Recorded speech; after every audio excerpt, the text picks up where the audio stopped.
Oh, and that's a brilliant effort, and they've turned it right around.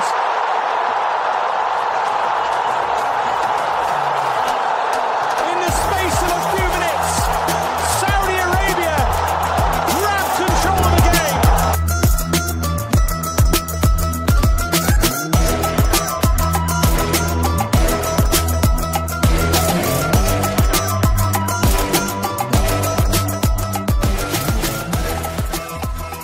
Welcome back to another episode of Dawri, in which we look at the business end of the AFC Asian Cup as 8 teams are set to battle it out in the quarterfinals in Qatar. We also have a look at how the Arab nations got on at the Africa Cup of Nations in the Ivory Coast, of course. A word of warning, it's not pretty listening. As usual, with me is news sports editor Ali Khalid from Arab News, the one and only Ali. How are you? Not great, Peter. Not great. No, I can imagine. I asked that with some trepidation. Yeah, no. I'm well, thank you. Good to be back. But yeah, not too good on the football front. It's been a dismal week for Arab teams at the AFC Asian Cup and in Africa. Look, in both competitions, we started with 16 teams out of a total of 48. We had high hopes, and certainly in Africa, we thought Morocco was one of the favorites. In Asia, I personally picked Saudi Arabia as well. But, as the round of 16 finishes and in both tournaments, and we're looking forward to the quarterfinals, only 2 Arab teams remain. Yeah, quite disappointing at the Asian Cup. It looked good in the group stages. Like of the 10 in Asia, like 8 had qualified to the round of 16. So there was, again, that was relatively promising. Only Oman and Lebanon failed to qualify, and Lebanon really should have qualified, but conceded 2 very late goals against Tajikistan to snatch defeat from the jaws of victory, as I say. The round of 16, however, was mostly a horror show. Saudi Arabia, my choice, perhaps the most fancied of the Arab teams, but it was a heart-breaking loss. I mean, they'd taken the lead just after half-time through Abdallah Radif, but and held on. I mean, South Korea really kind of like was one wave after another of attacks, and Saudi held on till the 99th minute. 9 minutes into stoppage time, but conceded a header to Cho Guesang. So from that moment on, really expected maybe South Korea to win it in extra time. They managed to get to penalties. Sami Al-Naj'i and Abdurrahman Gharib missed for Saudi, and Korea scored all of their penalties to win 4-2. Really, the big controversy came just at the end there, something I'd really want to discuss with our guest later on as well. Like Roberto Mancini, even before the last South Korean penalty had gone in, turned his back and started walking towards the tunnel, sort of expecting what was to come, and let's just say it did not go down well at all. I mean, South Korea did score the penalty and Saudi Arabia were out, but it did not go back. There was an immediate backlash, you'd imagine, on social media. Absolutely. Saudi fans were not happy, plenty of, criticism, varying from calling him cowardly to arrogant. The head of the Saudi Arabian Football Federation, Yasser Al-Mizhal, called the actions unacceptable. He wasn't too scathing. He said, we will talk to him about it, but he's already apologized to the players. He had apologized to the players, and in the press conference, he said, I thought the match was over and all that, which is a strange claim. Has all of that come too late for him? Is it, some people are saying, it will cost him his job. We'll wait and see on that. The UAE, flipped the Saudi scenario, in that they were losing to Tajikistan and scored 6 minutes into stoppage time. There was wild celebrations, but there was no goals in extra time. Maybe we thought they would go on and win, and they lost 5-3 on penalties as well. Very disappointing. Very disappointing, and penalties as well in both scenarios. So yeah, not great. Just I can't wait for our guest. I'm sort of going to bite my tongue now and save it for him to discuss that Mancini scenario. But I mean, he's made it very, very tough for himself, in my opinion. Apologising, it's a sorry state of affairs. But listen, it's not all doom and gloom, though, Ali. We did have a classic all-Arab tie, didn't we? Yeah, we did. Yes, it's the tie of the round, probably the match of the tournament. Jordan beat Iraq 3-2 in what can didn't see that coming. Yeah, what can only be described as controversial circumstances, a crazy circumstance, really. Jordan took the lead just before halftime. Iraq had turned it around by the 75th minute, and that's where it all went crazy. You know, Ayman Hussein, who made it 2-1, just made it 2-1, sort of mimicked Jordan's earlier celebration where the players sat down and pretended they were eating, you know, like, and he mimicked that, and the Iranian referee decided to give him a yellow card for that. Again, it was just very unclear at the time, you know, why was he being booked, you know? Did he think this was inflammatory? But anyway, he got the second yellow card, was sent off. So, you know, Jordan, sorry, I should say Iraq, you know, we're playing the last 15 minutes plus stoppage time with 10 men, and, you know, but they were leading and they almost held out, but Jordan scored twice in the 95th and 97th minute to deep into stoppage time. As you can imagine, the celebrations were hysterical. Wild. Wild time into this. Iraqis are not happy at all, obviously, about what happened. Again, a lot of unhappy people on social media, a lot of conspiracy theories. But, yeah, you know, in the end, I mean, you know, at least in this case, you know, the winners were another Arab team that went through. So, yeah. You know, Bahrain, you know, we kind of expected they'd lose to Japan, and they did 3-1. Syria managed a 1-1 draw with Iran. You know, they played extra time with, you know, with 10 men Iran had. So, but, you know, Syria lost on penalties, again on penalties. You know, play on the old joke, you know, if there was a competition for losing on penalties, you know, an Arab team will probably lose it on penalties, you know, in the final, you know. So it's just, you know, it was just one disappointment after another, really, over that. But, you know, another Arab team, of course, did make it. That's the host. And the final word on that match, Qatar against Palestine. You know, Palestine led 1-0 through the star man, Odai Dabbagh. But goals by El Haidous and Akram Afif, you know, gave the hosts Qatar a narrow victory. You know, but fantastic play by Palestine. I think, considering all the circumstances, you know, lack of preparation and all that, and what's going on in Gaza, I think they made their people proud, shall we say. So that was a bright spot, although they got knocked out. So now Arab hopes lie with Jordan, who have a real chance of reaching the semi-finals for the first time against Tajikistan, and the reigning champions Qatar, who take on Uzbekistan. So, yeah, I mean, we'll wait and see. But it was overall quite disappointing, you know, to go from, you know, I would have thought it was like if 4 had made the quarterfinals, that would have been par of the course, you know. But yeah, only 2 have made the quarterfinals of the Arab nations. So. Brilliant stuff, Ali. Great stuff. Listen, special mention to Palestine as well. They were sort of a shining light, and believe me when I say they have many, many more fans outside of Palestine as well. Okay, listen, it gets no better, unfortunately. Let's talk the Africa Cup of Nations. Yeah. No, it doesn't get better. It's much worse, in fact. You know, shocking performances from Tunisia, Algeria, Morocco, and Egypt. Only Morocco managed any sort of wins. They won twice, you know, and, you know, all of them were knocked out by the round of 16. You know, Tunisia and Algeria in the group stages. Morocco lost 2-0 to South Africa. With Ashraf Hakimi missing a penalty when it was still 1-0 as well. So that's, you know, Morocco were one of the favorites. Egypt's campaign, they drew all their matches in the group stage. A lot of controversy about, you know, concerns about Mo Salah. The campaign was overshadowed by his injury. He went back to Liverpool. Some people didn't like that, a lot of the fans. But in all honesty, I mean, even if he was fit, I don't think he would have saved them. They didn't look in great shape. I think even with Mo Salah, they wouldn't have won it. So, yeah.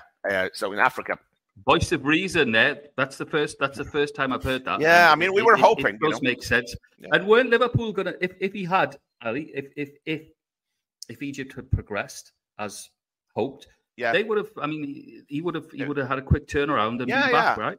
Yeah, absolutely. I mean, they would have sent him back. I think, you know, he is getting better treatment in Liverpool for sure, like the staff that know him really, really well.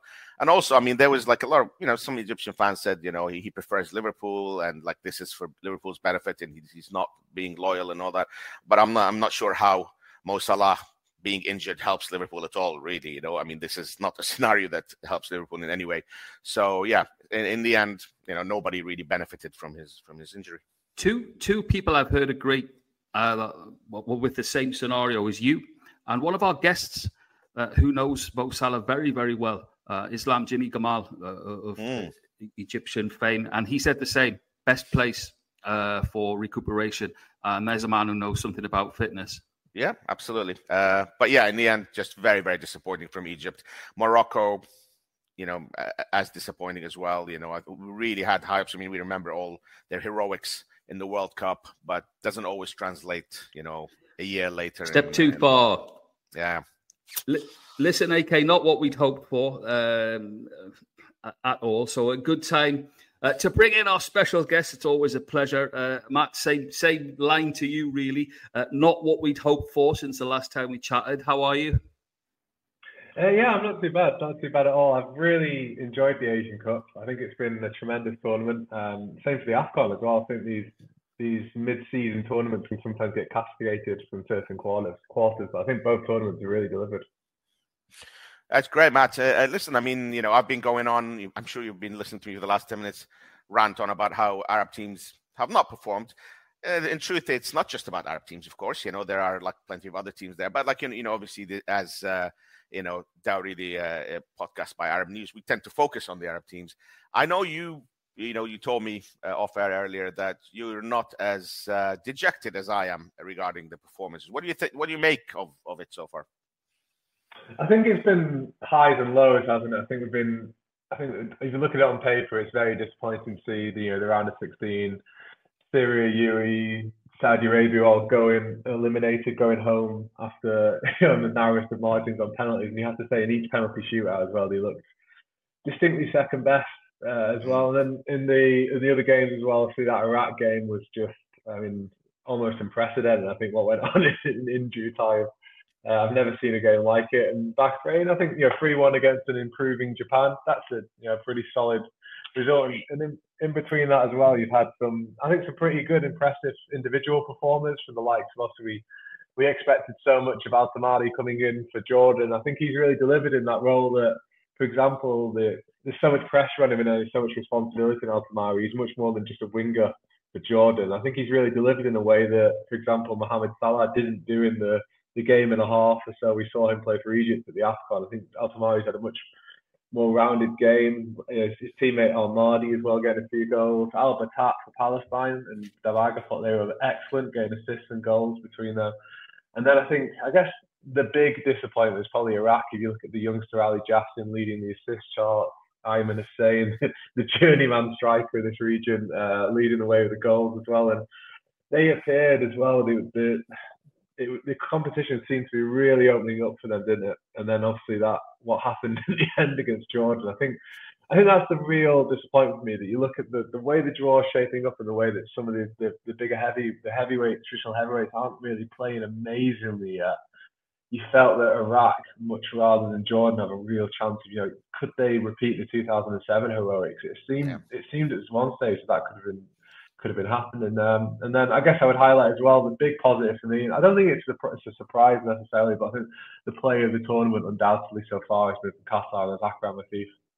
And he was obviously the heartbeat of the 2019 success, and he seems to be, I guess he's going back to his best, isn't he, in this tournament? It's been, I think by his lofty standards at club level for Al Sadd, it's not been the greatest few years, certainly not really making an impression in the AFC Champions League, but he's delivering for his nation. And I think they are carrying the flag now for this region. Yeah, I mean, and also, like, in particular, himself and Al-Muaz Ali were very disappointing in the World Cup. Probably Qatar's two most disappointing players in terms of what we had expectations for them. So it's good to see him back in form. Just another point on Moussa Al-Tamari for Egypt. Like, obviously, already plays in Europe, having a great season with Montpellier. And no disrespect to Montpellier, of course. But do you think, this could, if Jordan progress even further, and there's a good chance of it against Tajikistan, do you think, this might propel him for, in the way that Mo Salah around 26, 27, like his career really took off? Do you think maybe with Moussa Tamari, it might propel him to a slightly higher level where he could possibly move to the Premier League or one of the big leagues?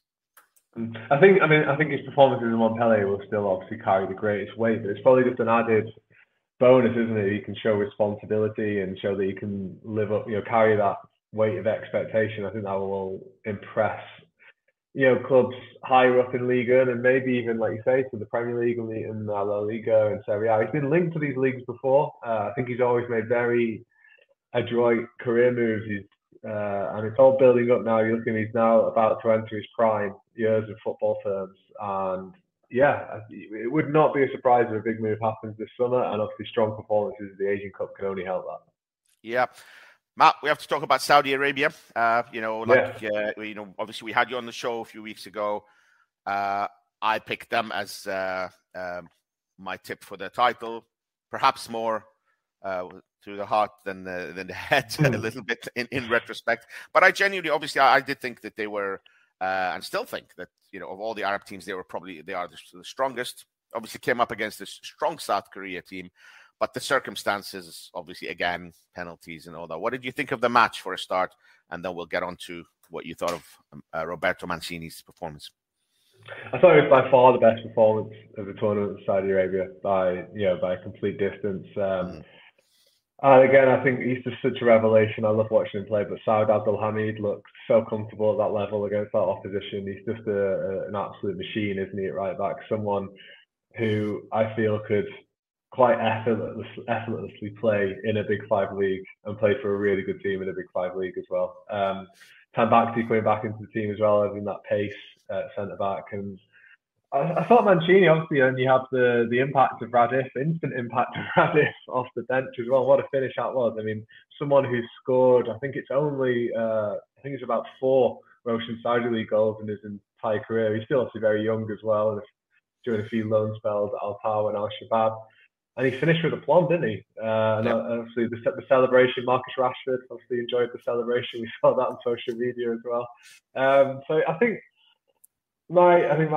it's an issue that Mancini has talked about, and I feel the same. It just felt that Saudi Arabia, no matter how well they were set up and how well they played in that game, they just didn't have the cutting edge to be up top. And if you look how South Korea ended that match with Hwang, Son, Cho, all on the pitch together. I might be missing out some other players as well. Yeah. They had so much more goal threat than Saudi Arabia did as a collective. I think a question for Mancini is that we've seen in Roshan Saudi League this season that Salam Al Dossari has been, I think it's been one of his best campaigns to date so far. He's looked brilliant with George Jesus back.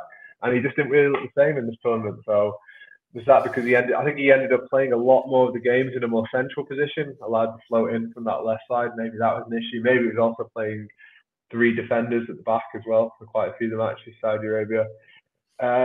And then I guess in general, obviously everyone's talking about the Mancini moment. But that to me is someone, as you can maybe my accent betrays, I come from Manchester. I'm aware of what Roberto Mancini is like after his years at Manchester City, and he's always behaved like this throughout his career. It's not a surprise.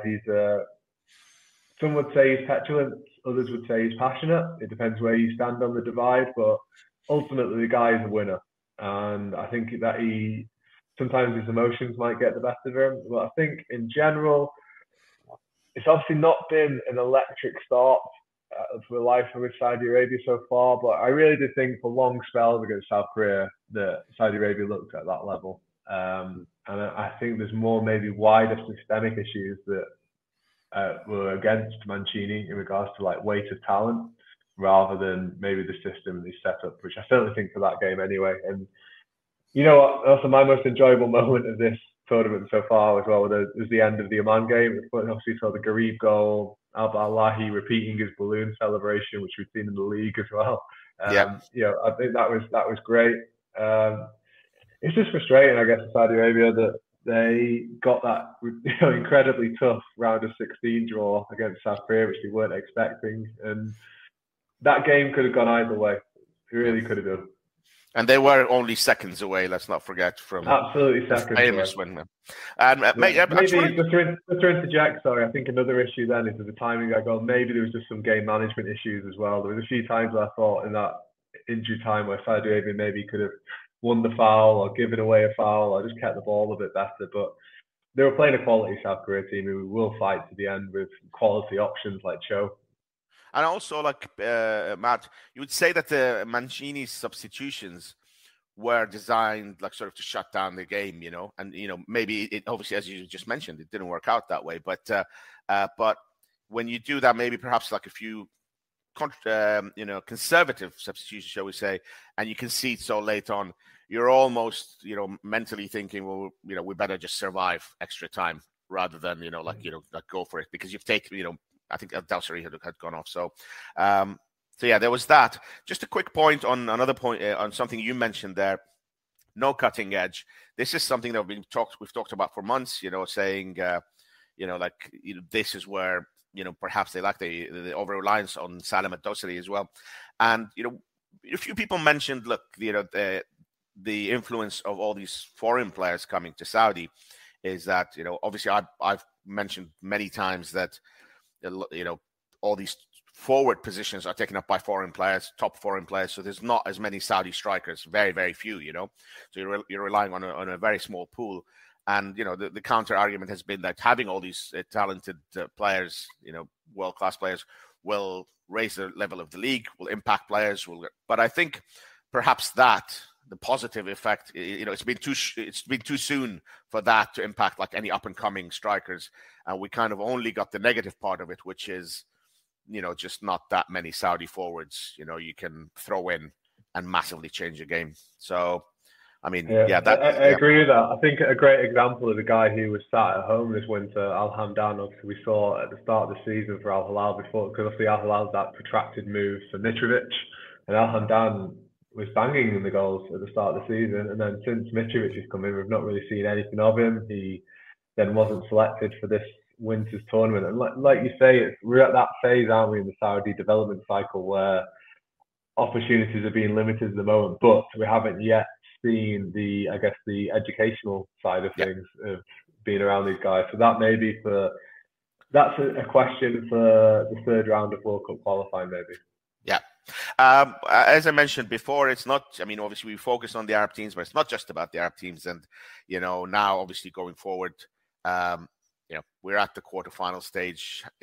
How do you see it going? Who do you see, coming? We mentioned South Korea maybe didn't start off very well, or Japan, but they were the two favorites. And are they playing themselves into form? And who else do you look at and see like progressing? Obviously, your views on Qatar as well. To start with Qatar, that quarter-final between Qatar and Uzbekistan is mouth-watering. I think they've been the two most consistently impressive teams at this tournament.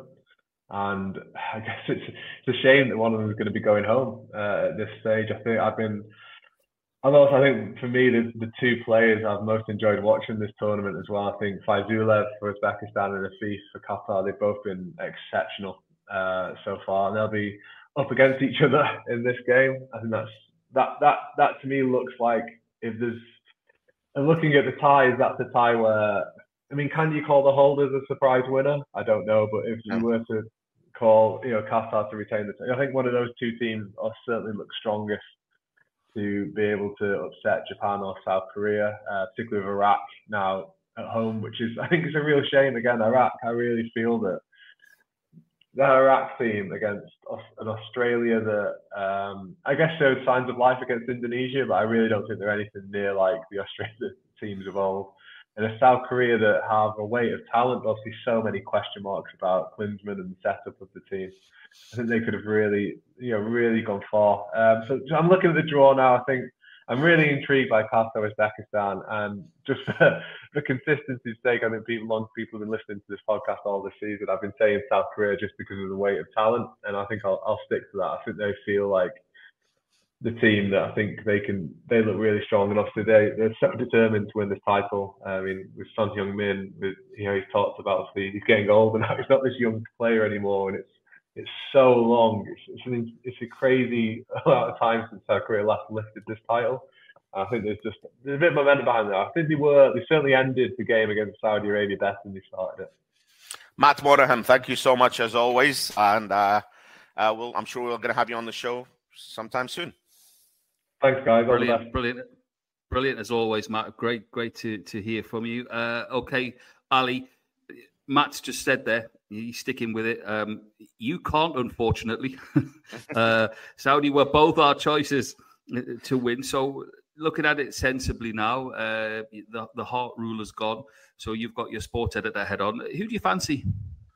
I mean, I just got a gut feeling that Japan might do it.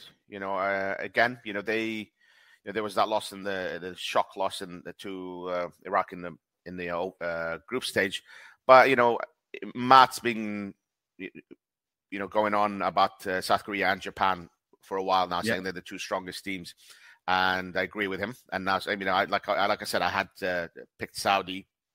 Unfortunately, they're out. Good shout by Matt. I was also about Qatar. I mean, hosts and reigning champions. Let's not forget. I think the World Cup was a hopeless performance from them, and kind of taken away. But there's been a bit of a recovery now, so we can't count them out, and so the dark horse role for Qatar. If they end up somehow pulling it out of the bag and winning it, then again it'll be a fantastic end for the Arab, for an Arab team as well. But I just got a gut feeling for Japan, so I'll go for Japan. That could be a curse, but let's wait and see. I'm well familiar with that. Listen, an Asian flavour to end the podcast from both the boys. Look forward to catching up with Matt real soon. And, of course, seeing you lot next on the next episode of Dawri, when the identity of the next Asian champions will be much clearer. See you then.